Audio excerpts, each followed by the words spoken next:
அன்பு சொந்தங்களுக்கு இனிய வணக்கம். இன்னைக்கு படித்ததில் பிடித்ததில் நம்ம பார்க்க போகிறது நியாயாதிபதிகள் 6ஆம் அதிகாரம் 16ஆம் வசனம்.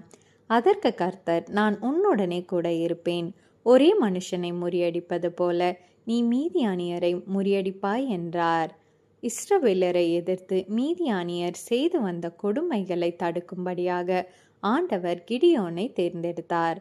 அப்பொழுது கிதியோன் பெரிய போர் வீரரெல்லாம் கிடையாது, மிகவும் எளியவனும் சிறியவனுமாய் இருந்தார்.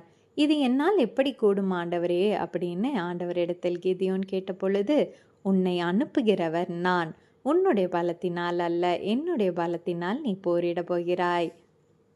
எவ்வளவு பெரிய சேனையாக இருந்தாலும் சரி, அவர்களை ஒரே மனிதரை முறியடிப்பது போல் நீ முறியடிப்பாய் என்று கிதியோனுக்கு ஆண்டவர் சொன்னார்.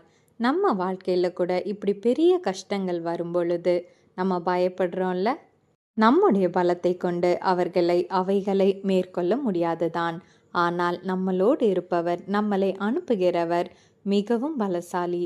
அவருடைய கிருபையினாலும் அவருடைய பலத்தினாலும் நம்மால் நிச்சயமாய் எவ்வளவு பெரிய கஷ்டங்களாக இருந்தாலும் சரி மேற்கொண்டு நம்மால் வெற்றி பெற முடியும். இந்த நாள் இனிய நாளாக அமைய கர்த்தர் உங்களை ஆசீர்வதிப்பாராக. ஆமேன்.